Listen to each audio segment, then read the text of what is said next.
Sir, काल अजित पवार यांनी असं म्हटलंय की 70,000 कोटीचे माझ्यावरती आरोप झाले, ते मोदींनी केले होते, तरी माझ्यावरती फक्त आरोप झाले, त्याच्या पुढे काय? नाही, हा प्रश्न फक्त अजित पवारांना पडला असं नाही आहे. हा प्रश्न संपूर्ण महाराष्ट्राला पडलेला आहे. किंबहुना देशातल्या राजकीय विश्लेषकांना पडलेला आहे की त्या जो आरोप प्रधानमंत्र्यांनी केला त्याचं पुढे काय झालं. अजित पवार यांच्यावरती जो आरोप केला 70,000 कोटी सिंचन घोटाळ्याचा, तो आम्ही केला नाही. गाडीवर पुराव्यांची घोषणा आम्ही केली नाही. भोपाळमध्ये भारतीय जनता पक्षाच्या बैठकीत किंवा त्यांचा जो कार्यक्रम होता, मेळावा होता, अधिवेशन होतं, त्याच्यामध्ये देशाचे पंतप्रधान जबाबदारीनं बोलले अजित पवारांच्या सिंचन घोटाळ्यावर, आणि पुढल्या 8 दिवसामध्ये अजित पवार हे मंत्रिमंडळात आले. त्याच्यामुळे अजित पवारांचा प्रश्न जो आहे हा योग्य आहे. आणि सिंचन घोटाळ्याचं काय झालं आरोपाचं, याचं उत्तर देवेंद्र फडणवीस यांनी दिलं पाहिजे.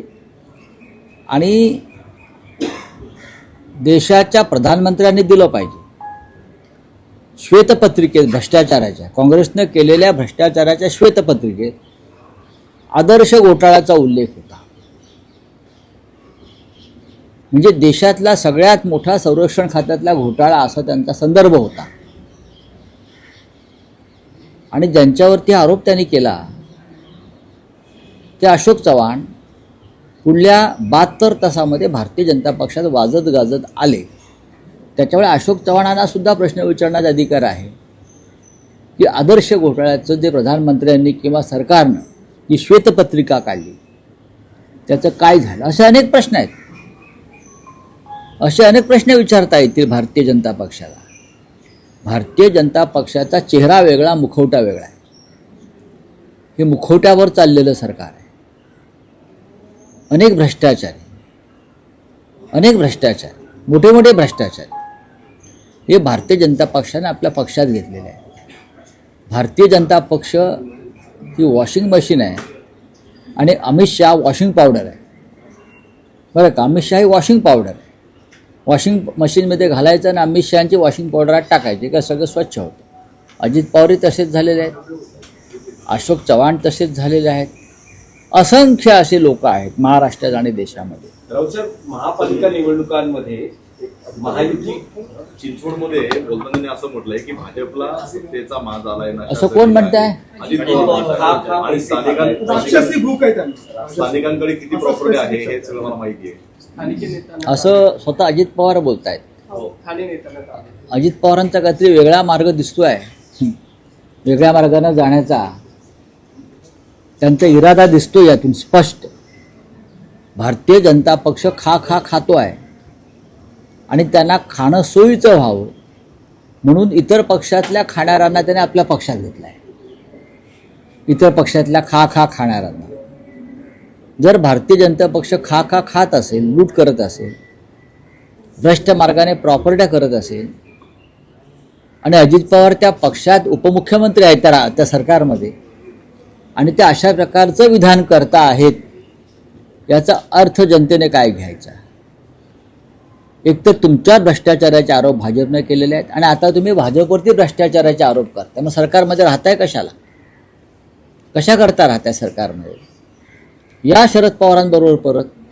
नाहीतरी तुम्ही युती केलेलीच आहे पिंपरी चिंचवड आणि पुण्यामध्ये. त्यांनी काल असंही म्हटलेलं आहे का 2 राष्ट्रवादी जर एकत्र असते तर तुमच्या तोंडात साखर फोडो, असं अजित पवारांनी पत्रकारांना म्हटलेलं आहे. त्यामुळे तो कुठं संदर्भ हो, अजित पवारांनी भारतीय जनता पक्षाची साथ सोडावी आणि मूळ राष्ट्रवादी पक्षात विलीन व्हावं. अमित शहानं दिलेला पक्ष त्यांच्या हातात तो मूळ राष्ट्रवादी नाही हे त्यांनाही माहिती आहे. मूळ राष्ट्रवादी काँग्रेस पक्ष हा सन्मान्य शरद पवार साहेबांचा आहे. मूळ शिवसेना ही माननीय उद्धव ठाकरे साहेबांची आहे. पण अमित शहांच्या मस्तीपायी आणि माजोरडेपणापायी हे दोन्ही पक्ष दुसऱ्यांच्या हातात त्यांनी ठेवले. राऊसाहेब, महापालिका निवडणुकांमध्ये महायुतीची यशस्वी वाटचाल सुरू झाली. त्याला यशस्वी कसं काय म्हणता तुम्ही? बिनविरोध 66 उमेदवार निवडून येणं, त्यात एकट्या भाजपचे 44 उमेदवार आणि शिंदे शिवसेनेचे 19 उमेदवार. देशाच्या इतिहासामध्ये नव्हे ते जगाच्या इतिहासामध्ये इतके बिनविरोध लोक कधी निवडून आले नव्हते.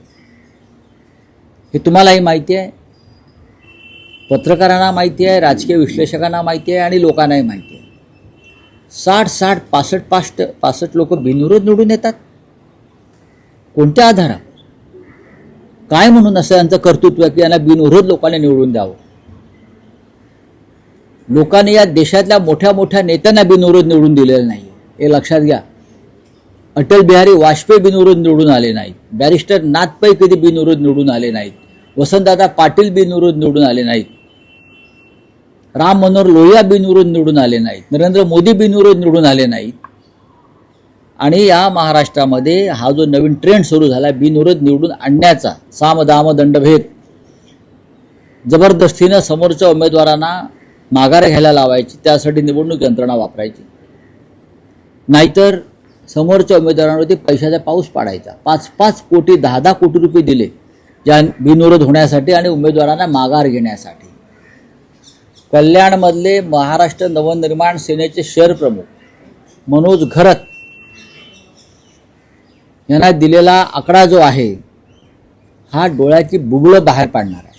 बिनविरोध व्हावा आणि त्याने माघार घ्यावी म्हणून काल माहिती घेतली मी. जळगावला उमेदवाराने माघार घ्यावी म्हणून त्यांच्या घराघरामध्ये 5 कोटीच्या बॅगा घरपोच गेल्या. उमेदवारांचे डोळे फाटले आणि त्याने जाऊन माघार घेतली. निवडणूक यंत्रणेला स्पष्ट सूचना होत्या.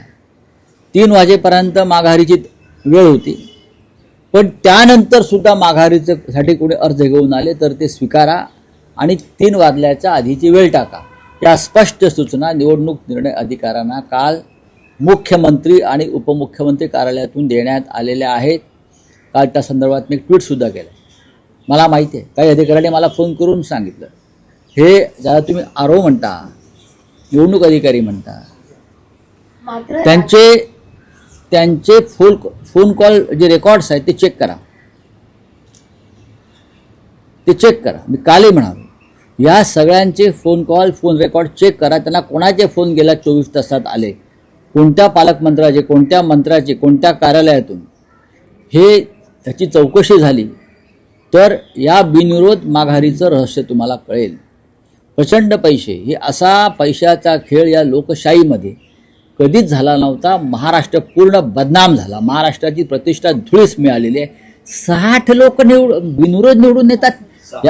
66 ही काय निवडणूक आहे? मतदारांनी करायचं काय? मग मतदारांनी करायचं काय? जर हे विकले गेले असतील किंवा दबावानं मागे घेतले असतील तर त्या भागातल्या मतदारांनी काय करायचं, हा प्रश्न निवडणूक आयोगाला कधी पडलाय का? निवडणूक आयोग हे या भ्रष्टाचारांच्या ताटाखालचं मांजर झालंय. हे पाळीव मांजर आहे निवडणूक आयोग, महाराष्ट्राचा आणि देशाचा. नोकर आहेत भाजपचे आणि या भ्रष्ट मंत्र्यांचे. जे कल्याण बॅनर्जी म्हणाले की Gyanesh Kumar is a servant of BJP, ते सत्य आहे. आणि महाराष्ट्रातले दोन्ही निवडणूक आयुक्त सुद्धा हे हरकामे आहेत, सरकारचे हरकामे. मात्र राज्य निवडणूक आयोगाने आता आयुक्तांना आदेश दिले की हे जे बिनविरोध निवडून आले ते कसे काय आले, तर तुम्ही अहवाल द्या. कोणावर दबाव होता का त्यांच्या अर्जावर? हे ढोंग आहे सगळं. अहवाल कसला मागताय? आत्ता अहवाल मागताय आणि तुम्हाला खरा अहवाल देणार आहेत का आयुक्त? आयुक्त सुद्धा ताटाखालचे मांजरच आहे. निवडणूक आयोगापर्यंत हे पैसे गेले, त्याचे तुम्ही भ्रष्टाचाराचे आरोप. संपूर्ण यंत्रणा विकत घेतलेली आहे. मी काय म्हणतोय, संपूर्ण यंत्रणा निवडणुकीची विकत गेली आहे. त्यांच्या माध्यमातून निवडणूक अधिकाऱ्याने सुद्धा उमेदवारांना फोन करून सांगितलं माघार घ्या.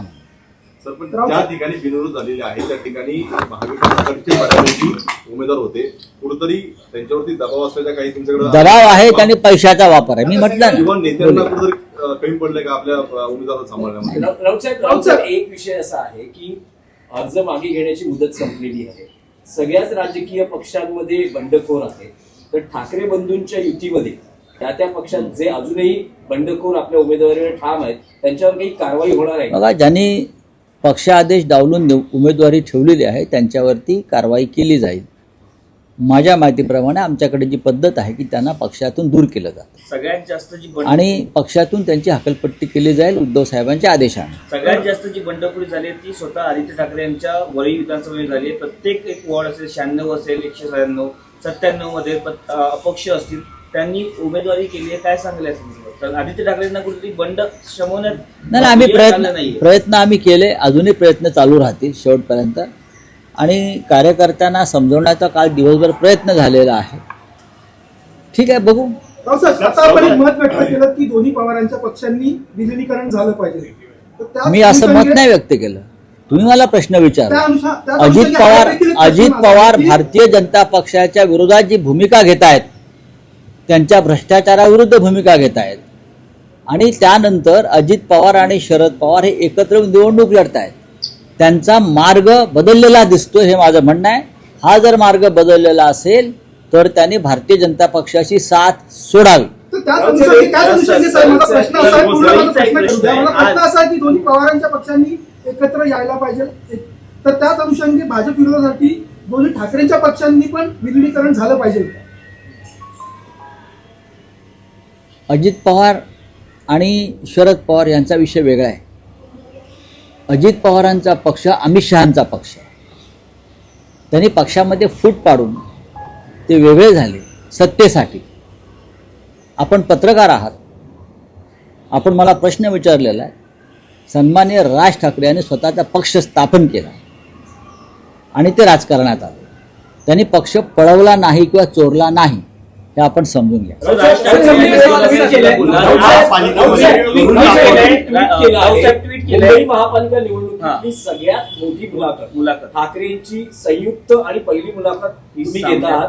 त्याचा काय तपशील आहे? कधी तुम्ही घेत आहात? कधी ही प्रचाराच्या पुढच्या टप्प्याची मुलाखत सध्या मिळणार आहे? तुमच्याबरोबर कोण असणार आहे? सध्या शिवसेना आणि मनसेमध्ये संयुक्तचा जमाना आहे. संयुक्त वचननामा, संयुक्त बैठका, संयुक्त प्रेझेंटेशन, संयुक्त सभा, हे सगळं संयुक्त असल्यामुळे मी नेहमी माननीय उद्धव साहेबांची मुलाखत घेत असतो किंवा बाळासाहेबांच्याही खूप मुलाखती घेतल्या. या वेळेला अशी एक चांगली सूचना आली, मग संयुक्त मुलाखत का नको? आणि त्याला या संयुक्त मुलाखतीला माननीय उद्धव साहेब आणि माननीय राजसाहेब यांनी मान्यता दिली. मुलाखत घ्यायला आता जर दोन नेते मुलाखत संयुक्त देत आहेत तर मग मुलाखतकार पण संयुक्त पाहिजेत. त्याच्यामुळे मुलाखतीला या वेळेला माझ्याबरोबर महेश मांजरेकर आहेत. अभिनेते, दिग्दर्शक, निर्माते, प्रसिद्ध महेश मांजरेकर आणि मी ही संयुक्त मुलाखत घेऊ. आता मांजरेकर का? त्यांनी सुरुवात केली एका मुलाखतीतून, एक प्रश्न विचारला आणि त्यातून राजसाहेबांनी जे उत्तर दिलं त्यातून ही संपूर्ण संयुक्त ही प्रक्रिया सुरू झाली. एकत्र येणं, चर्चा करणं. त्याच्यामुळे आम्हाला असं वाटलं की मांजरेकर सुद्धा मुलाखतीला असावे, म्हणजे मुलाखत अधिक रंगतदार, रंजतदार होईल.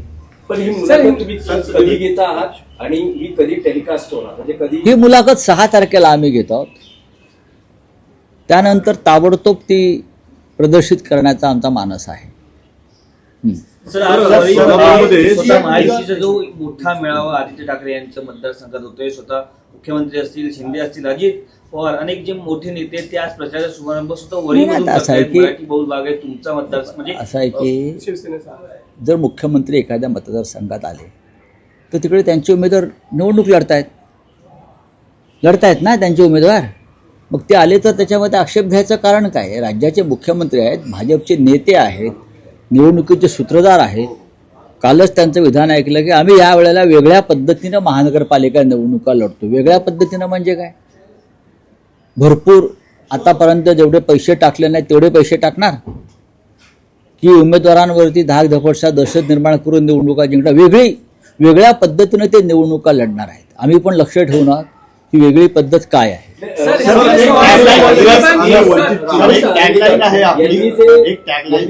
यांचा जो व्हिडिओ सध्या व्हायरल होतोय, काल तुम्ही ट्विट केलेला आहे, हरिभाऊ राठोड आणि अन्य पक्षांनी त्यांच्या विरोधात निवडणूक आयोगाकडे तक्रार केली. मग अहवाल मागवलाय निवडणूक आयोगाने नेहमीप्रमाणे.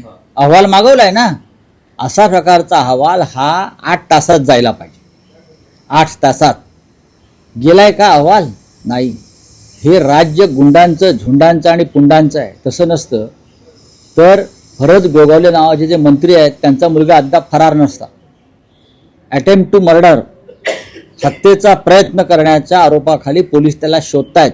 1 महिना होऊन गेला आणि मंत्र्यांचा मुलगा रायगड पोलिसांना अद्याप सापडत नसेल तर रायगडच्या पोलीस अधीक्षकांवर कारवाई केली पाहिजे. काय करतात गृहमंत्री? त्याच पद्धतीने गुन्हेगारी स्वरूपाचं कृत्य विधानसभा अध्यक्षांनी केलेलं आहे. पण विधानसभा अध्यक्ष त्याच्यामुळे विधानसभा अध्यक्ष असते. सांगितलेलं आहे की इमिजिएट ऍक्शनने हरिभाऊ राठोड त्यांना अधिकार नाही येतो. काढा. त्यांना ते जेव्हा विधानसभा अध्यक्षपदाच्या खुर्चीवर सभागृहात बसलेले असतात तेव्हाच त्यांना अशा प्रकारच्या सूचना देण्याचा अधिकार असू शकतो. ते जेव्हा बाहेर पडतात तेव्हा त्यांना तो अधिकार नाही. त्यांनी पदाचा पूर्णपणे गैरवापर केलेला. त्याच्यामुळे विधानसभा अध्यक्षांवरती रितसर कारवाई होणं गरजेचं आहे. सर, वंचित आणि काँग्रेसची आघाडी झाली मात्र जागा वाटपामध्ये मोठा घोळ पाहायला मिळतो. पहिल्यांदा 16 जागा वंचित गेल्या, परत 5 जागांची फ्रेंडली फाईट. काँग्रेसचं पाऊल चुकलं कुठेतरी. बिनविरोध निवडून येणं हा जसा घोळ आहे मोठा, तसे काही ठिकाणी असे घोळ झाले. बोले हिंदी में हिंदी में सवाल ये है कि जिस तरीके से 66 आपला लोग बिना किसी चुनाव के मुंबईकरांसाठी करून दाखवला हा होता. बिना किसी मतदान के मराठी महाराष्ट्र में 66 बात ऐसी है, देश के चुनाव के इतिहास में कभी ऐसा नहीं हुआ. इतने लोग निर्विवाद कभी चुनकर नहीं आए, न महाराष्ट्र में न देश पर. लेकिन महाराष्ट्र में पैसे की ताकत, साम दाम दंड भेद की ताकत से जो विरोधी उम्मीदवार है उनको उनका नॉमिनेशन पीछे लेने के लिए बाध्य किया गया. 64 लोग निर्विरोध कभी चुनकर आए हैं क्या? मुंबई, ठाणे, जळगाव, नाशिक, पनवेल, ये क्या ट्रेंड है? फिर जो मतदार है, मतदाता है, वो क्या करे? वो क्या करेंगे मुझे बोलिए. उनको वोट डालना है, आपने उनका अधिकार छीन लिया. इस देश में बड़े बड़े नेता हो गए, अटल बिहारी वाजपेयी से लेकर पंडित नेहरू तक. कभी कोई निर्विरोध चुनकर नहीं आए. महाराष्ट्र में बड़े बड़े नेता हुए थे, कभी निर्विरोध चुनकर नहीं आए. प्रधानमंत्री मोदी, अमित शाह भी निर्विरोध चुनकर नहीं आए. लेकिन महाराष्ट्र में भ्रष्ट करप्ट प्रैक्टिस शुरू हो गई है. पूरी यंत्रणा, चुनाव यंत्रणा को खरीद कर ये अपने विरोधी दल के उम्मीदवारों को भी खरीद लेते हैं. या दहशत में लाकर उनसे नॉमिनेशन पीछे लिया जाता है और अपने आप को निर्विरोध चुनकर आया ये डिक्लेयर किया जाता है. ये बहुत ही लोकतंत्र के लिए धोखा और खतरा है. शेवटचा प्रश्न आहे सर.